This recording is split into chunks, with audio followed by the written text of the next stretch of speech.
Hi everyone, నేను మీ doctor Sharath, paediatrician and neonatologist from Jeevan Rohit women and child clinic Kompally.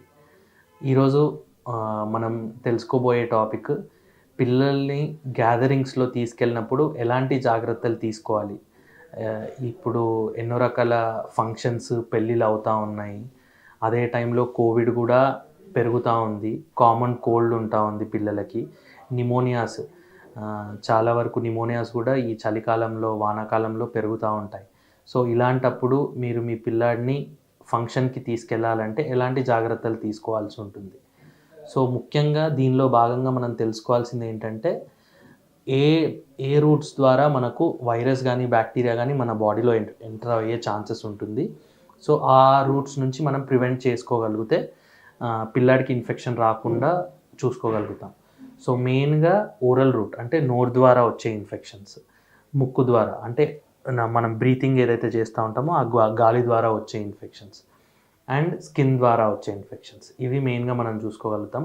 So common cold అయితే ఎప్పుడైతే చూసుకున్నామో మనము మెయిన్గా పిల్లలు అది ఇది ముడుతూ ఉంటారు, అదే నోట్లో పెట్టుకుంటూ ఉంటారు. సో వాళ్ళని కొంచెం జాగ్రత్తగా చూసుకోవడం, చేతులు ఎప్పుడు శుభ్రంగా ఉంచేటట్టు చూసుకోవడము, ఏదన్నా డర్టీ మన్ను కానీ కింద మట్టి కానీ ఏదన్నా ముట్టుకున్నట్టయితే హ్యాండ్ వాష్ చేయించడము, శానిటైజర్ వాడడము అనేది యూస్ఫుల్గా ఉంటుంది.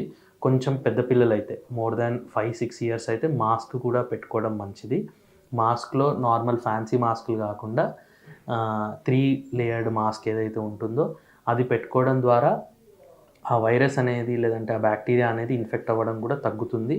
అండ్ వీళ్ళు ముక్కు నోరుని ముట్టుకోవడం కూడా అది ప్రివెంట్ చేస్తుంది. కాబట్టి ఈ చేయి ముట్టుకొని వచ్చే క్రిములు కూడా వీళ్ళ ముక్కు నోట్లోకి వెళ్ళకుండా మాత్రం ప్రివెంట్ చేసుకోగలుగుతాం. ఎట్ ది సేమ్ టైమ్ ఎక్కువ గ్యాదరింగ్ ఉన్నప్పుడు మనం కొంచెం ఐసోలేటెడ్ ప్లేస్లో ఉండడం, ప్రతి వాళ్ళ నుంచి అట్లీస్ట్ ఒక అడుగు దూరంలో, అట్లీస్ట్ 6 feet డిస్టెన్స్లో ఉండి మాట్లాడడము, పిల్లాడికి డైరెక్ట్ ముద్దులు ఇవ్వకని ముందే చెప్పడము, అండ్ ఇలాంటి జాగ్రత్తలు తీసుకోవాల్సి ఉంటుంది.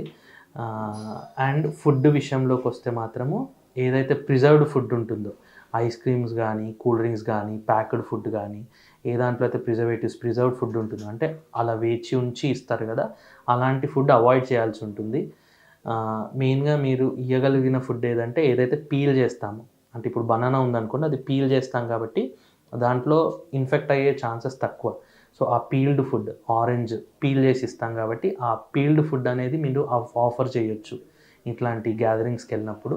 అండ్ హాట్ ఫుడ్స్, వేడివేడిగా ఏదైతే వేడిగా అప్పుడే ప్రిపేర్ చేసి ఉంటుందో అలాంటి హాట్ ఫుడ్స్ కూడా ఇవ్వడం వల్ల ఈ క్రిములు అనేటివి మన బాడీలో ఎంటర్ కాకుండా ఉంటాయి. అండ్ ఎక్కువ మంది పిల్లలు ఉన్నప్పుడు ఒకవేళ మన పిల్లోడికి కానీ కోల్డ్, కాఫ్, ఫీవర్ ఇలాంటివి ఉంటే ఆ ఫంక్షన్స్కి వెళ్ళకుండా ఉండడం.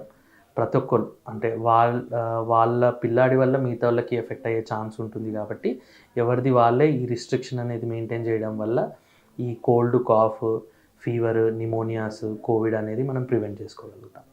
ఇలాంటి ఇంకా ఇంట్రెస్టింగ్ అప్డేట్స్ కోసం హిట్ టీవీని ఫాలో చేయండి.